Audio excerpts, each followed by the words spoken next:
Welcome to the Signature Sip Podcast, a real estate podcast with myself, Jon Steingraber, and my beautiful wife, Michelle Pice. Cheers to the beginning of Signature Sip. I feel like now we're back and we have a lot to give. We have a lot to offer. Till this day, by the way, I have to say, the excitement happens the second I land the deal, not when I get paid. It's the art of the just landing that up. Right, it's the chase. Not only are we going to be giving a lot of wisdom and knowledge and experiences and stories, but we're going to bring on guests. I bartended, babe, so something that you and I have in common, even though... Babe, you bartended for how long? 3 months? A day or two?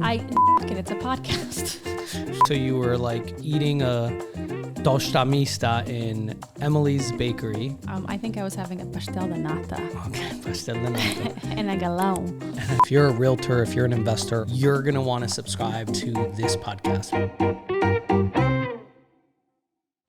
Hello, everybody. Thanksgiving Eve here. A little grateful energy. We have our producer, Steve Kantor, here. He produced 24-Hour Flip. Say hi to everybody. Hey, very happy to be here. Awesome. Thanks for coming. Steve, you look so much younger and lighter. We've all had a chance to like shower and rest and sleep. It's only been a year, and I think we're finally alive again. I know, right? Very stressful times. So we wanted to have Steve on to, share him because he's a gift to us and he's awesome, and give you some behind the scenes stuff from 24-Hour Flip, right? There was a little bit behind the scenes, a little bit that didn't make air. I think it was super fun. So, well, I want to start off by just giving like some context, right? Like, who is Steve Kantor? So I want you to tell the audience, like, you were not just the executive producer of 24-Hour Flip. I mean, you have a long history of, TV. So why don't you just share, some of the work that you've done, who you worked with, who was, your favorite people to work with, and maybe your not so favorite people to work with, if you're allowed to say that. It's okay. No one's listening. No one's listening. No one's listening. Well, yeah. I tell us. I love all of my talent. No, I mean, what's troubling me is I'm realizing that I think I'm celebrating my 20-year anniversary in TV right about now, which is kind of wild. I started when I was 5. Honestly, my favorite talent I've worked with is you guys. Really? Yeah, truthfully, 100%. You guys were so into it the whole time.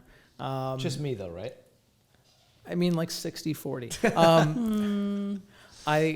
Seriously, you guys were the absolute best to work with, and I want to do it again. But yeah, other stuff that I've worked with, I kind of came up in home renovation TV. The first show I went into the field for was a show called Flip This House that was on A&E back in the early aughts. Did that for a while. I kind of took a bit of a turn into law enforcement shows for a while. I did a show where I was embedded with the SWAT team. I did The First 48, which is a show... the real law enforcement where you would like follow people? Yeah, the real deal. So you saw everything on that? Everything. And a friend of mine I was working in Memphis on this show on The First 48, which follows homicide investigations in real time. And on that show, you're on call all the time. Wow. So a friend of mine was moving cross country, and he stopped to stay with me in Memphis for a couple days. And I told him, if we're out and I get the call, like, we're going. And we had 2 or 3 days of total quiet and chill, and the last night he was there, we got the call, and so we drive to this murder scene, and oh my God, I get geared up, and I'm like, okay, you're my assistant now, so just come with me, and we just walk up, we duck underneath the police tape, and just go right up, and he's like, you go under the tape? I'm like, yeah, go right there, and then like 30 seconds later, I'm filming a dead body, and I'm standing as close to it as I am to you. And my poor friend is just like, what are you doing to me? So anyway, after that wonderful experience, I decided, like, I did some other risky stuff, and then I kind of came back home, and yeah, home renovation is the genre that kind of keeps pulling me back. Every few years I go out and I do something different, and then I kind of get pulled back in. You get a little kinky a little bit, and then you come back to home renovation. Exactly. He's like, I'm missing the dead bodies. You go back to law enforcement. I mean, the dead bodies are easier to film than home renovation.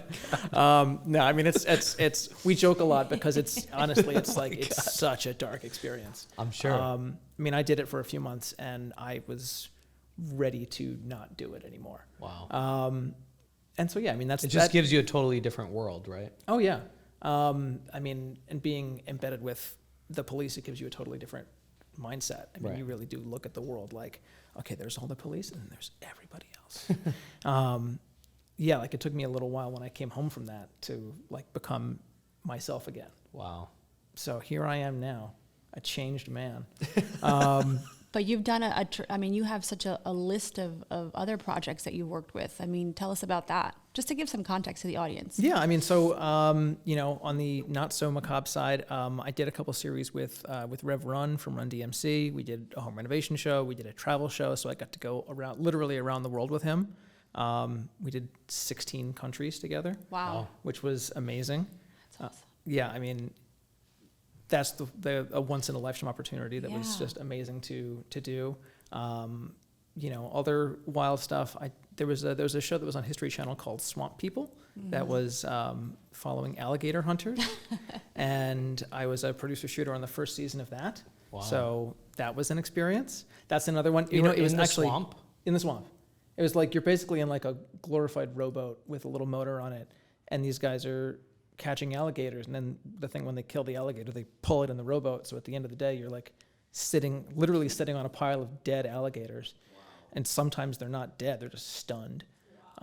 So yeah, so it's funny because that it was only like 6 or 7 weeks, but it takes up like more real estate in my brain than it should have because it was intense. It was a lot.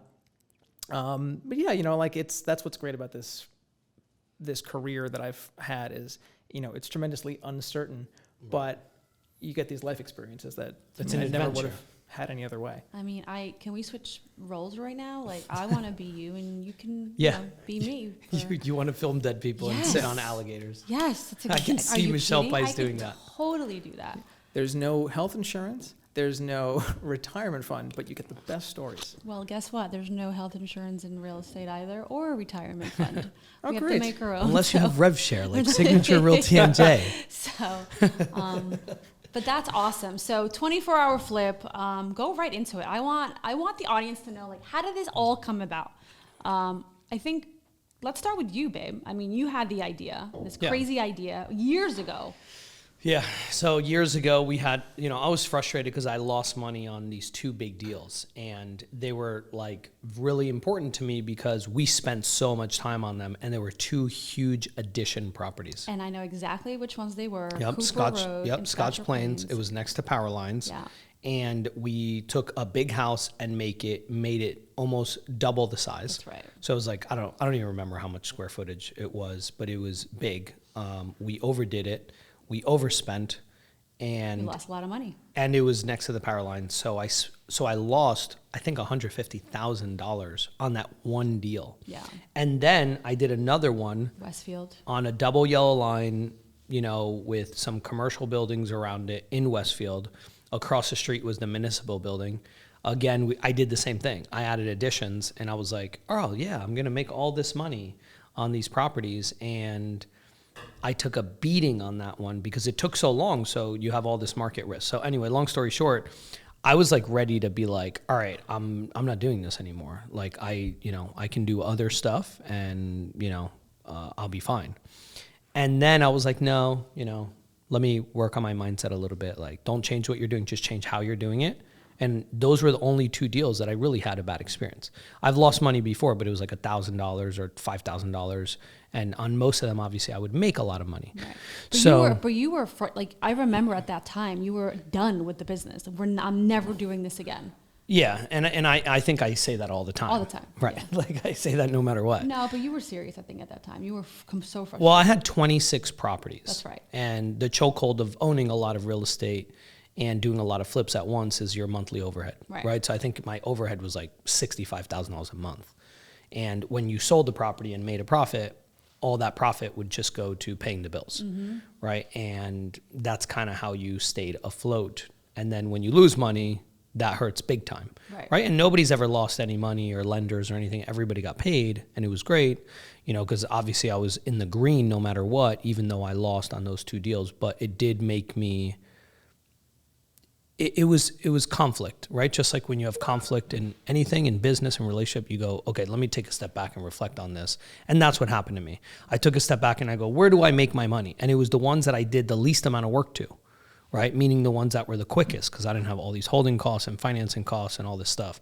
So anyway, long story short, we came up with an idea of being able to do the renovation, but doing it very quickly so I didn't have to hold it long.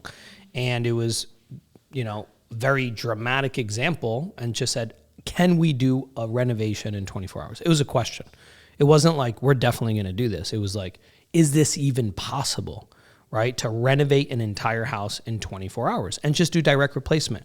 Cabinets, right? Take them out, put them back in, right? Exactly where they are. Don't move anything, right? That way you have limited permits, right? You still have some permits, but you have limited permits for stuff. Don't knock down any walls, right? Because now you're dealing with architectural plans and it takes longer to get permits and all that, right? A hot water heater to replace it and get a permit, that's easy, right? You get that right away. So basically being very strategic about the stuff that we did. And we tried it. Danny and I were, just in his truck, and I told him, I was like, hey, I got a crazy idea. Like, I know you're going to think I'm crazy, but like, what do you think about doing a renovation in 24 hours? Right. And Danny always says yes to everything. And he's just like, okay, like whatever you want to do. Sure. And we literally did it in 24 hours. So it was literally 24 hours. And it was one of the worst days of my life. And this is what I love about this project is, if you didn't know this backstory, you would think, 24-hour flip is some idea that some TV executive cooked up. Oh, let's Right. throw these people into the situation and see if they can do it because the stakes are great and it's wild.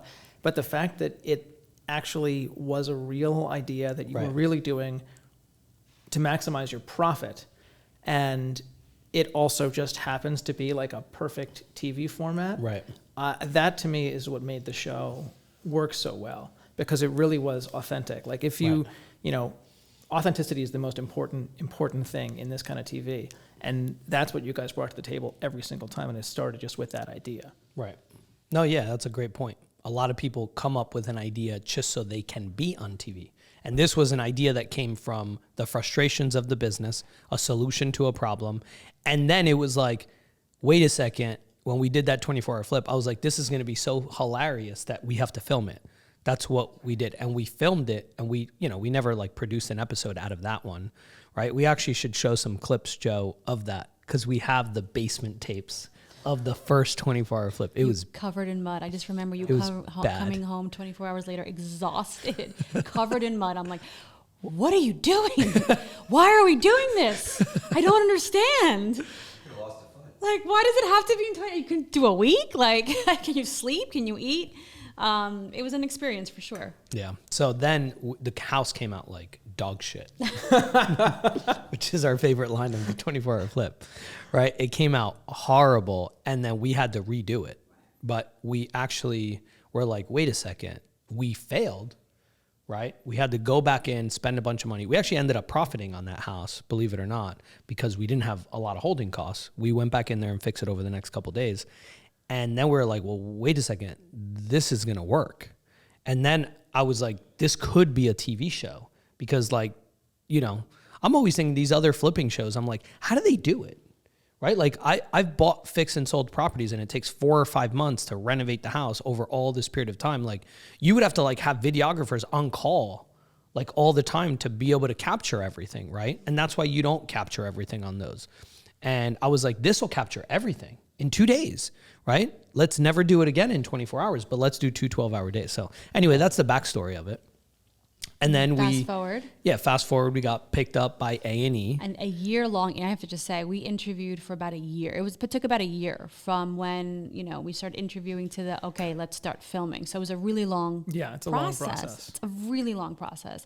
And we interviewed with HGTV, with A&E, with some of the Well, it's more about the contracts, I think, at a certain point. That's the part that's not fun about that. But if anybody has an idea to do it, the way that we did it was the way that most people do it, they do a sizzle, right? Yeah. Usually, you know, if you have an idea for a show like this, you'll write up a pitch that's like a page long, maybe. You'll do a sizzle, which is, you know, like a movie trailer kind of thing. Right. And then send that in. And then they think about it, and maybe they say, okay, let's do a pilot, something like that.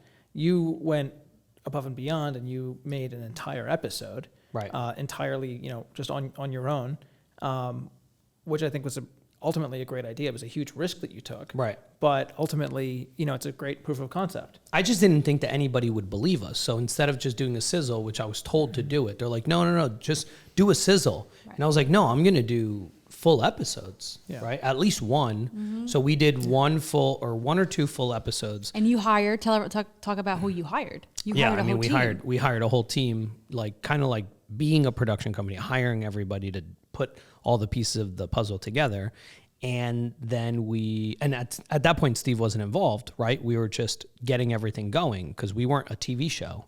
You know, I didn't know what the hell I was doing, but we did a sizzle. We did an episode or two, and then I hired an attorney and had them send it out to a bunch of production companies.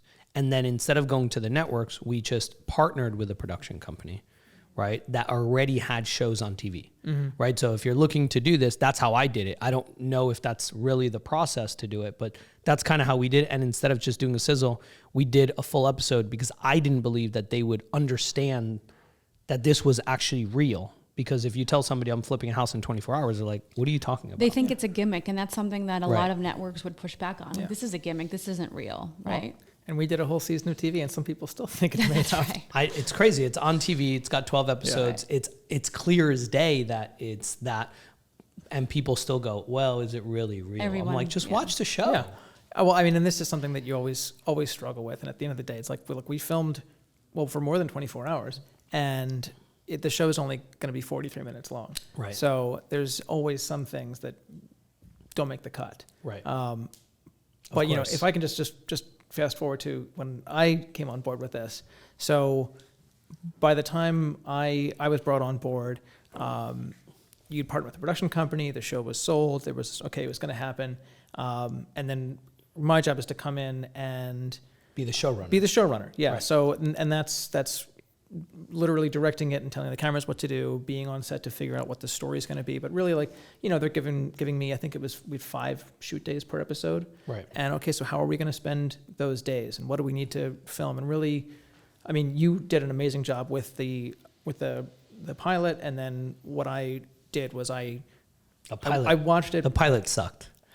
Let's be honest. No, it didn't. It was, I mean, compared to the show that was created, oh my God. It should have sucked. And it didn't. You could totally see in it what was good about it. Well, compared to the final product, because I don't know what I'm doing. We had great camera people. We had, this isn't your thing. No, yeah. So you're being hard on yourself. It was amazing. It was good enough to get you a show. Exactly. It did its job. It did its job. Yeah. So I tried to look at it and figure out all the things that I thought were great and we should keep, and then what else can I add, and really take the idea from, okay, this is what sold the show, to like, this is what needs to happen to it.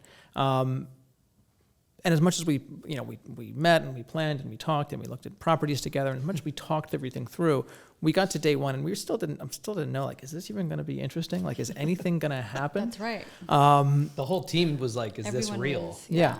And, we started, what was it, like 7:00 in the morning or something when we started. And I think by like 8:30, I was like, oh, we've got like half a show already.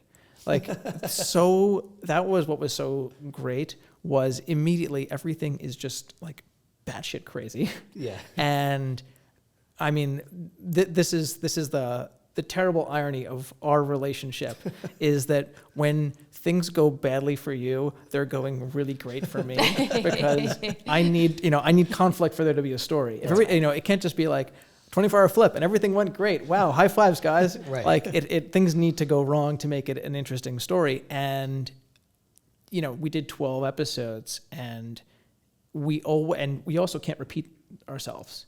If it's, oh my God, the plumbing, like how many times do you want to watch that? Right. So we had so many things that went wrong, and so many different things that went wrong, and so many different challenges that came up.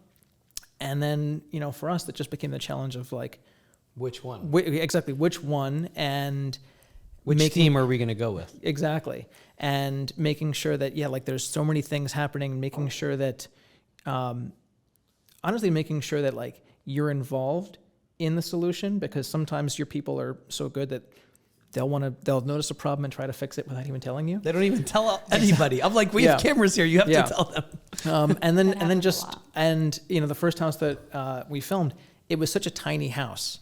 It was my favorite, by the way. Was it? By far, that episode David Street was my favorite, and the house was my favorite. The episode was my favorite. I love that episode. I find it so hard to pick a favorite. Yeah. I like 𝗪𝗁𝘁, the two family. That was a great one. Because we failed that one, but we made 6 figures on it, and you know, we failed, which was you know, we showed it, right? We showed like, if we don't make it, like, we're showing you, and that was the first time that we were doing a 24-hour flip 2 family house. Yeah. And I just felt like it was great. I mean, you also got to show off your basketball skills on that one. Well, no, they actually didn't put a lot of the basketball stuff in there. Only that one shot they put in there. You made a lot of like no look behind the back 3-pointers, and I think we only showed one. Yeah. It is disgusting how good you are at basketball. Like, it's shocking. He's like a Harlem Globetrotter who decided to get into real estate. I don't know about that, but I have fun with it. I could never play organized basketball, I'll tell you that. But I'm just gonna sit here and compliment you for a while. But 𝗪𝗁𝘁 also, it's one of my favorites too. And I love that it's your favorite because you failed. But what I love about it is, and I love about working with you guys, is like, you're open to not being perfect all the time. You're open to like, yeah, sometimes we're gonna do great and sometimes we're not. Right. And you know, ultimately for the show, I mean, it makes it more real and that makes it better. Right. But I mean, I have worked with people who, in your position, would say, no, I can't be a failure. I need to win every single time. Right. I remember when we were doing the house in Union, which was the flood zone house, Colonial Arms, the one that was on that dead end. I think I remember that one. Yeah. Yeah. Oh yes. Oh yes. The one with the cabinets and then the weird wallpaper. Yes. Right. That looked like a spaceship. Yes. Now you know what I'm talking about. Forget. So Michelle came in and shit all over us, right, on our designs that I chose. Did that a few times. And then I mean, listen, I had to make the show interesting. No, yeah, and we lost money on that house. And I remember when you were like, hey, can you send me the numbers, the profit and loss? And I sent it to you and we lost money. I don't know if it was you or if it was someone else. They were like, well, so what are we going to do? And I was like, what do you mean? And it's like, those are the numbers. Like, we're going to show that? Yeah. Yeah, which is great. Like, we lost money. Like, people need to know that you're taking a risk and you're not always going to win. Yeah. And that's a critique that I hear all the time from working on, you know, other home reno or, you know, other flip shows, is that like, oh, you make it look too easy. And the funny thing is I kind of feel like we spend all our time focusing on the problem, so I hope not. But yeah, like it's not easy at all. I mean, there are some episodes that you guys struggled on. There are some episodes that, I mean, you struggled on all of them, but there's some that like, yeah, the profit in the end totally makes it worth it. But it still never looks easy.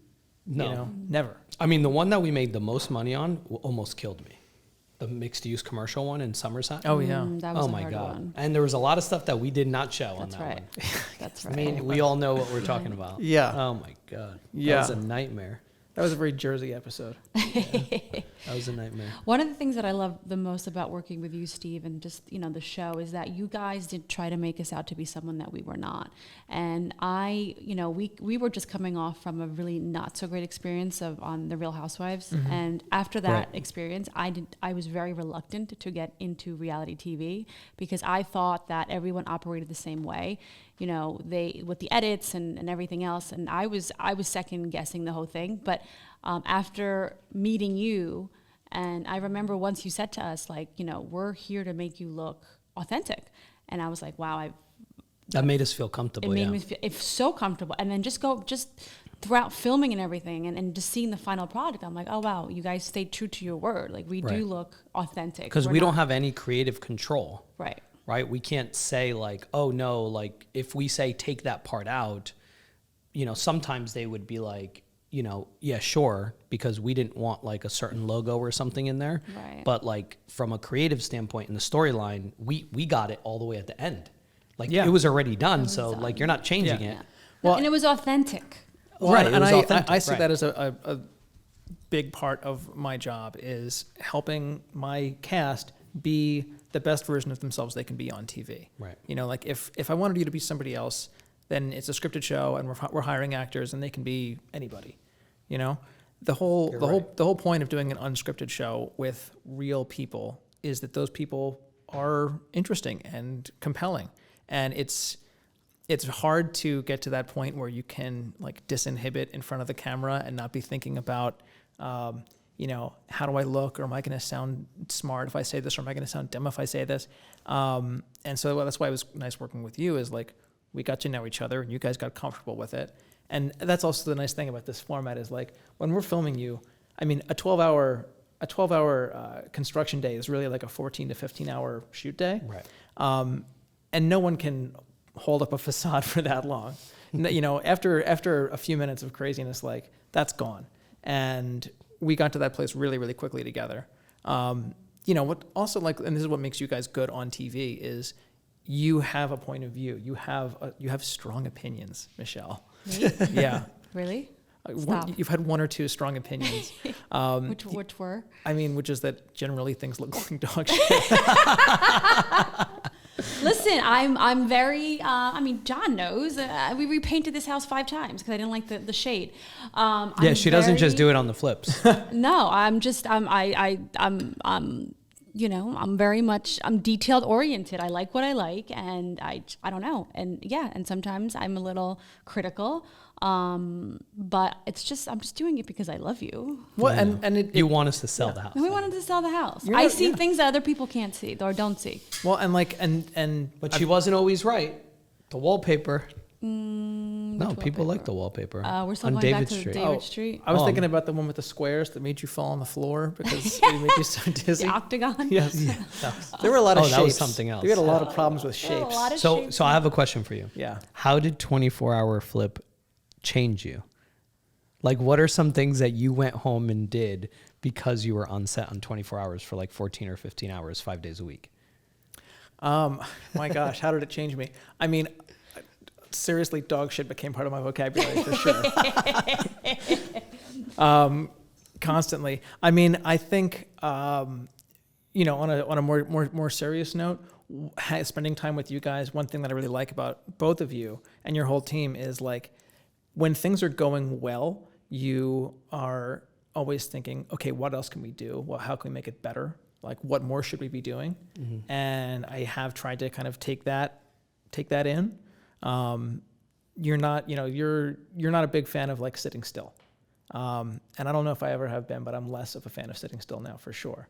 Other than that, I fantasized a lot about getting into real estate. Oh, of course. Did you? Not yet. I'm getting there. Really? Yeah. Well, who knows? One day. We'll switch roles. Let's do it. We'll film you, and you could do a 24-hour flip. Okay. Well, I think you do better at the filming than I do at the flipping. Well, it'll be a better show then. That's right. Yeah, It'll be like a disaster. it'll be a hit, and No, we won't make it past 2 We'll episodes. coach you, and you'll make money. Don't worry. You might lose money on flood zones though. Oh, Just don't get a flood zone house. Who cares about that? Who reads those kinds of reports? Not important. So the show was real. The show was real. Okay. No BS. No BS. No Right. BS. You loved filming with me. Tell the truth. Like, I was your favorite. I love filming with you so much that we were constantly calling you to be like, hey, can you come by the house again today? And you're like, well, I said I could come by one of the 2 days. Yeah, but it'd be a better show if you'd come by both days and stay for longer. So of course we love filming with you. Listen, I was, I have to say, I thought that I wanted, for so long, right, babe? I was like, I want to have our own show. We want to have our own show. I mean, we put it out there in the universe, and long and behold, we got our own show.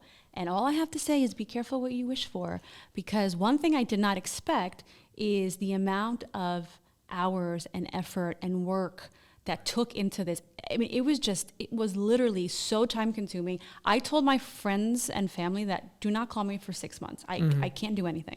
And because we worked on weekends, It was a lot. It was so much. And that's on top of all the other stuff. I mean, we were literally flipping houses. I mean, we only filmed 12, but we flipped 22, right? Yeah. We flipped. Thank God for our team at Signature Realty, right? Like just the leadership over there. Well, and the back end work that you had to do also, because the show starts when you've bought the house. But I mean, anyone who's even thought about flipping houses knows that the hard part is finding the house. Right. And so you're doing that while we're also in full production mode. And we shot what is generally like 2 weeks on, 1 week off, or 3 weeks on, 1 week off. Like, Yeah, mostly 3. Yeah. 3 on, 1 off. Yeah. We were. And it was what, 16 weeks that we did it in? Something like that. 16 or 17 weeks. Yeah. We did 12 episodes. Yeah. So, I mean, in that way, it has to be the most efficient house flipping show ever in the history of television. I can't imagine shooting a real show Right. that really has people flipping and selling houses faster than that, where you're doing one a week. I mean, I've done it the other way too, where you're working on a more traditional home renovation timeline, and when you're doing that, you're doing generally 5 or 6 houses simultaneously.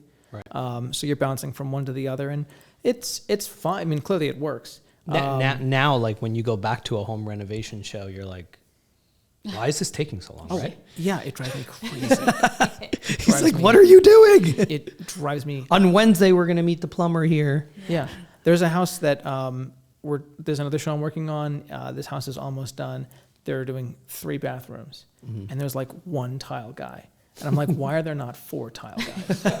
In each bathroom. Yeah, exactly. I'm like, why is there space for people to move in this house? We don't want that.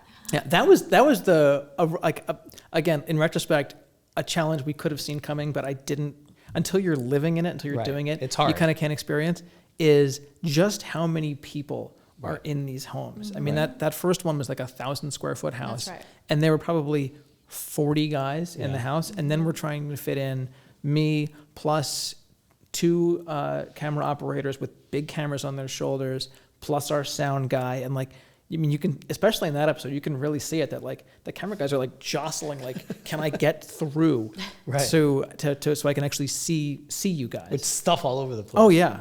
I mean, I love when we would look and like there's someone like screwing in a cabinet and you like look down and then like there's Vandelay putting in the floor. I mean, hats off to you, because you found, I think, such great people to actually do this work. I know that wasn't easy either. Yeah. But like, that's Borges. Borges found 90% of the people that we were using. Yeah. I mean, can we just have a word about Borges? Yeah. Is he here? I don't know.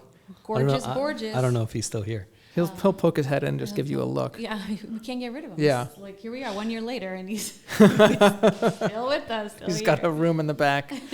Oh man. Yeah, he was such a blast, especially because at first you could tell he was a little like shy. He was shy, and I think shy. he was like he wasn't sold. He wasn't sold. And at the end, I'm still not sure he was totally sold on us. But he really, I mean, he warmed up so well though, and I mean, you could see how much he enjoyed giving you a hard time. And just my favorite thing was you would just ask him a question, and he would just stop and just look at you. He wouldn't even answer. And just silence. And it would drive you so crazy. I mean, that's the hard thing. It was so weird, right? Yeah. Wasn't it weird where everybody's like, yeah. He still does that. It's a real power move. One time I asked him, I go, why do you do that? He's like, because it doesn't matter what answer I give you, it's going to be wrong. So I just don't say anything. Yeah. I'm like, I really need to start doing that though, because it's a real way to turn the tables on people. When your wife asks you a question, you're just like, yeah, that'll work for sure. Yeah, that'll be great. We had so much fun on the show. Actually, I shouldn't say that. I didn't have that as much fun on the show. I had a lot of fun on the show. You guys loved it. You, Danny, Borges. I mean, the guys like really thrived on the show. I was just miserable. I was pretty miserable. I didn't enjoy it. I don't know. I wasn't. Well, she was like, I want to be on TV. I want to be on TV. It's like a marathon. Like when you're doing it, most of it sucks, but then you finish and you're like, that was great. Then I gotta say, as much as I was like looking forward to like episode like 12, like yes, we're at the finish line, because And then at the very end, when it was over, like I was crying because I was like, oh my God, this is a family. Yeah. Like I teared up. Remember that last house that we did near Pennsylvania where we had no heat? And I came out, I had a diva moment. I was like, there is absolutely no way you're making me do an open house. Diva moment, by the way. One diva moment. They making me do an open house with it was like 10 degrees below zero. Like we were talking and we could see. It was cold. I'll give you that. It was freezing, and I was just like, "There's just no way. I'm not doing it. I'm not doing it." I threw a temper tantrum. I was like, "No, no, no, no, no!" And then Steve's like, "Yes, we are. You have to do it. This is good for the show. This is your job. This is You're where- getting paid. yeah. You need to do it." I was like, "Okay, This is where I'm like a producer, and I'm like, what if you wear a coat? we'll get you a coat. We'll get you 2 coats, and Yeah. we'll get you, hand warmers, Yeah. right? You got me Yeah. like those hand warmers." Yeah. You don't need to pretend that the heat's on. You can just make it a thing. It was rough. We did it. I went apple cider, but at the very end, like I felt sad that it was over. I was like, wow, we just built such a, like, it was a family. Yeah. It was all of us. Well, and by the way, I just have to say, there was one comment that still bothers me, and we don't read the comments, but there was one comment that I did bother me, saying, "Oh, Michelle, I heard that there were Michelle and John were not nice to the staff." That is the complete bullshit, because we treated Well, the ask staff. him. Yeah, how did we treat the staff? How were we? You guys were great. To my crew, Everybody. we were fantastic. And what about Yeah. the construction crew? They were saying we go around yelling at everybody. I mean, you have to speak loudly because there's 9 compressors, and otherwise, I mean, Right, but we didn't go around yelling like No. like being jerks. We're No, not- you yeah. were. I mean, look, you're like a coach. You're pushing them all to do their best, and that's what they're there for.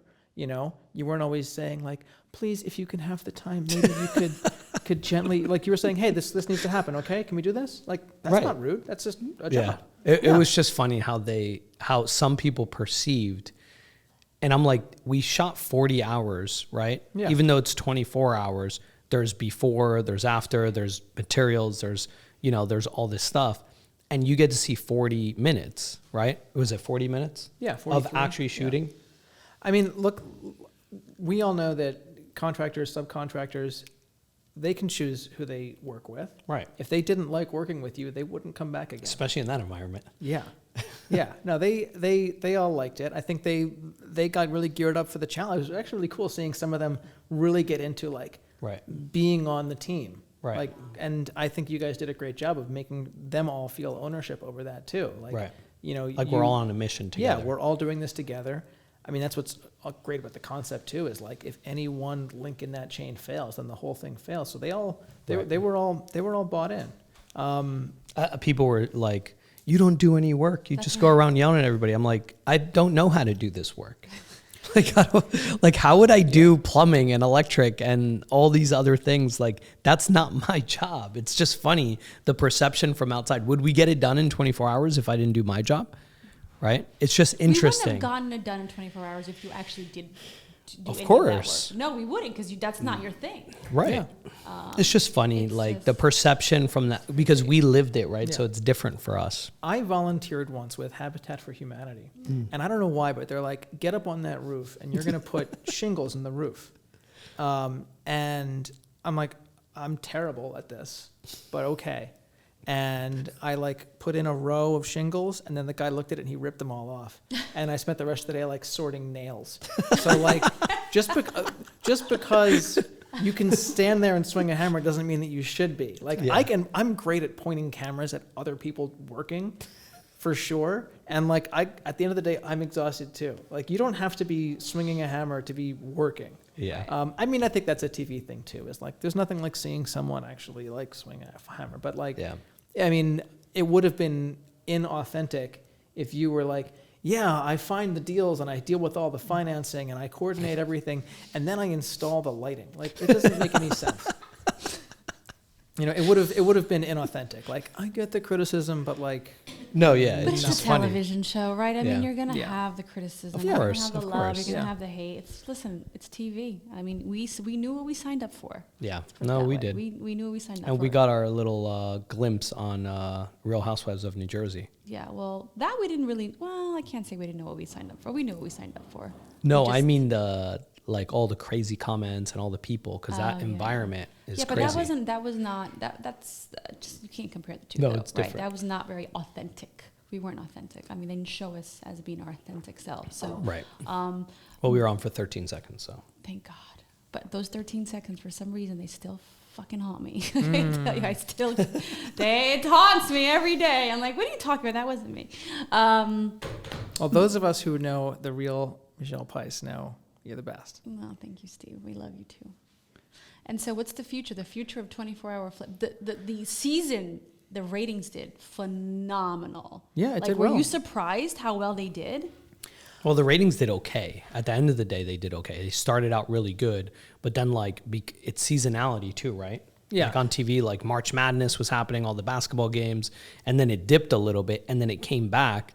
So they were really excited when it first came out. Yeah, they were happy. I mean, look, I know that the network at the end of the day was very happy with how the show rated. Yeah. I mean, it's really hard for a first season show, especially on cable, because there's only so many marketing dollars that they're going to spend, and they count on people organically finding the show, and I think that's what happened ultimately. Right. And I think it's available on some streamers now, some of them. Hulu. Yeah. Well, and it's on demand. Yeah. So if you guys want to watch it, if you haven't seen it, you can go on demand and go 24-hour flip or Hulu. Yeah, it'll continue to find an audience. But look, ultimately, it's a successful show from successful people. Yeah, I mean, I think it turned out really well. I really, really hope that there's more to come. We're gonna cross our fingers for that. Yeah, we'll see. We'll see. It was tough. It almost killed me. Yeah, I mean, It was a lot. We definitely have to change some things. A lot of things. instead of 2 12-hour days, we're gonna do 6 4-hour days. The math still works out. That's so funny. No, I don't mean that. I mean like the whole time and all that. I mean, you already know. Yeah. I mean, for you guys, it was crazy. Oh yeah. Like, and the camera people especially, I mean, they're holding these freaking huge cameras. One of the camera guys quit in the middle. Yeah, I mean, he just couldn't. Right. He wanted to keep going. He physically had to stop That's right. because he was shouldered up for so long. It was giving him Problems. like chiropractic issues. He's fine now. We talked again. He's great. We love him. Give him our best. Yeah, I mean, and I think that's a product of too. In the beginning, like, we were shooting everything because we really never knew. And over the course of the season, we ended up getting a little more targeted in what we were filming and what we weren't, because we had learned as we went. Right. But on a brand new show, season 1, you have to get as much as you can because you don't know what the beats are going to be. Yeah.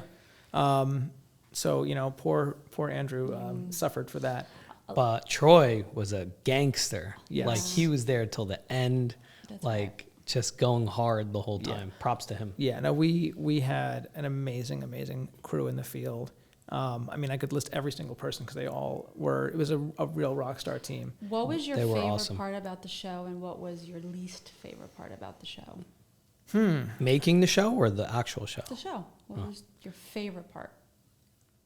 I mean, I think my favorite part was just, like, honestly, those periods right kind of in the middle of each day where a lot of things are happening and we've got a sense of, like, okay, we've got these stories and they're coming together, and honestly just joking with you guys. Like, it's just really fun being on set with this whole team because you guys have a good time together and we could all just laugh. Yeah, we had a lot of fun. Like, just laugh. I mean, I love some of the things that would happen that were just perfect little TV moments that all happened by accident. I mean, that last house that we were filming, I think it was the first day, towards the end of the first day, you came out to look at it. You were not very happy. And then out of nowhere, a piece of sheetrock falls off the ceiling, and then a whole bunch of, like, it exposed a live beehive. And all of a sudden, we're being swarmed by bees. And it's like, how is this possible? And they didn't even air that. No, because there was so much other nonsense that happened. I mean, the one we did, and I think it was South Boundbrook, where we finished the house, and you're on such a high, and then you look over and you see that the dumpster is still there. Oh my God, And that was horrible. You're just like, what the hell is that doing? If Michelle comes here tomorrow for the open house and there's a dumpster in front of the house, I'm dead. And then I mean, so we just had these amazing kind of narrative turns that would just happen. The drama was inherent. Yeah. Oh, it yeah. was like there. You just had to capture it. Yeah. I mean, you know, and just make sure that we're in the right place at the right time. Right. You know, and it's funny because in a way it is kind of like, it's kind of like the first 48 in that way. Like that, look, that's a show about homicide investigations. I'm not making anything happen. You know, we're there following the detectives as they do their job and taking it very, very seriously. Right. All I can do is pay attention and try to ask smart questions and try to be in the right place. And it's the same with this, where the story, like once the clock starts ticking, then I mean, it's blast off, and all I can try to do is make sure that we're in the right place at the right time, and that if we film something starting, that we make sure that we check in and that we cover all the beats, and that it's a three-dimensional story, right. And also not take it too seriously, because if it's not fun, then it's not fun. Yeah, no, it was great. I had a blast. I would come home and I told her I'd like, you know, like it's stressful, right? But like I enjoyed it. You know, there was times that you were like, you know, you good? I'm like, yeah, man. I'd rather, you know, I love this. This is great, but it was stressful. And your least favorite thing? My least favorite thing. I mean, the cold. The cold is not nice. Yeah, I mean, like physically, it was just a hard show. Yeah. Like, we're up super early. You know, when you start the day before the sun rises and you end after the sun sets, right. And you're cold all day, or you're hot all day. Right. I mean, that kind of thing. Like, there's just no way around it. Like, we're outside. Yeah, and we're outside. Like, we had a tent.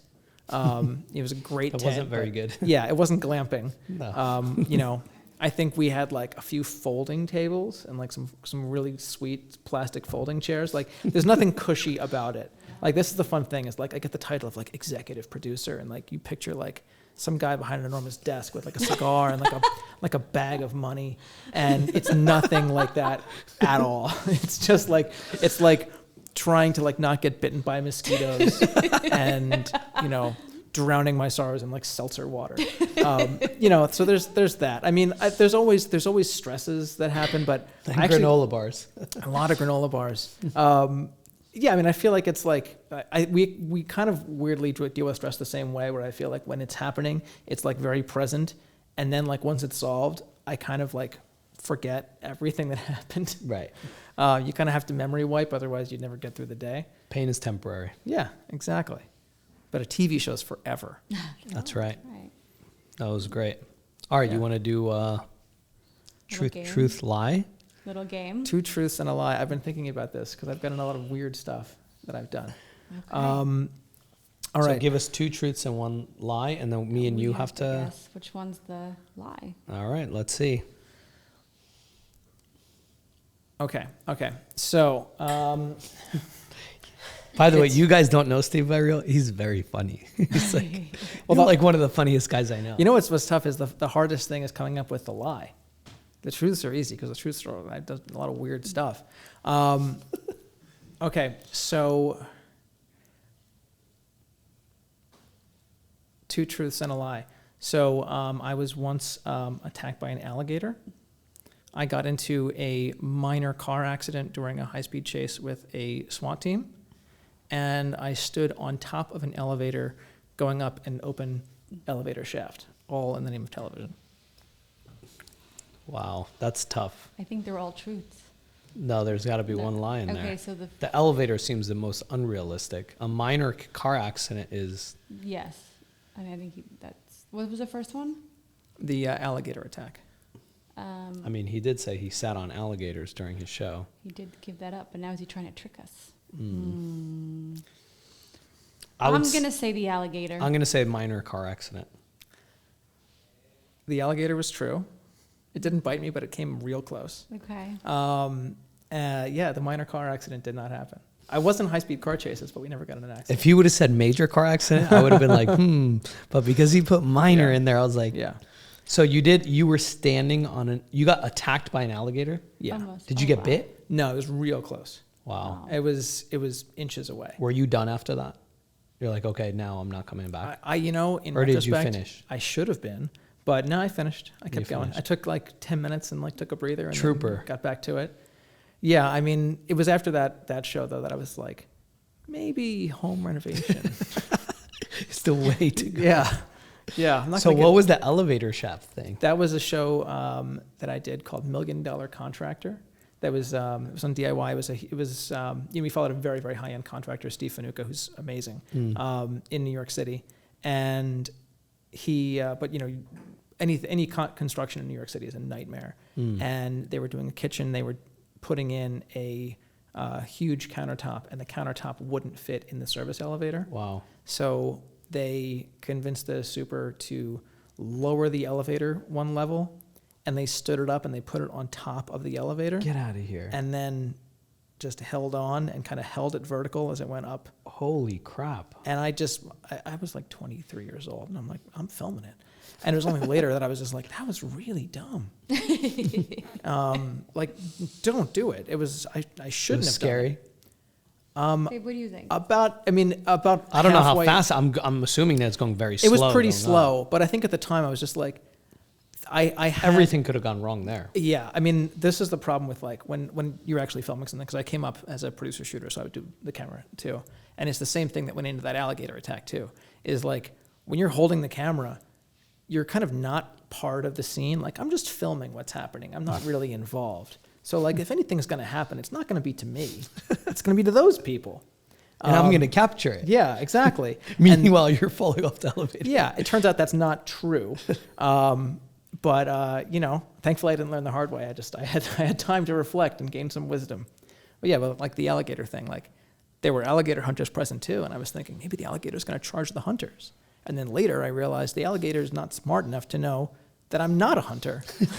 It just saw like meat, and it went for me. Well, glad you're okay. Me too. John, great job on finding my lie. Good job. It's the minor. It's the little things. Yeah. Well, thank you, Steve. Happy Thanksgiving. Happy Thanksgiving. Thanks for doing this on Thanksgiving Eve. This is awesome. And if you guys are watching, this is one of our podcast shows. Check out the other ones. Follow us on Insta, on YouTube, on Spotify. Check it out. And how can they find you if you want people to find you? Do you want people to find you? Does for work or whatever the case may be. I mean, you can find me on LinkedIn if you really, really want to. I like that. Or what about IMDb? You can find me on IMDb. It's never entirely up to date, but it's there. And if you really want to be my Instagram friend, I'm at Steve Kantor, and it's a private profile. But if you try to friend me, I might friend you back. It's not even friending, it's following. I don't know. I'm a behind the lens guy most of the time. But yeah, if you want to find me, you can find me. Just you gotta work for it. Yeah. If you want to find me, call 𝗪𝗁𝘁, and she'll connect the message. That's perfect. You'll never hear from him again. Thanks, Steve. Thank you, guys. Steve. Happy Thanksgiving. All right. Thanks, guys, for watching.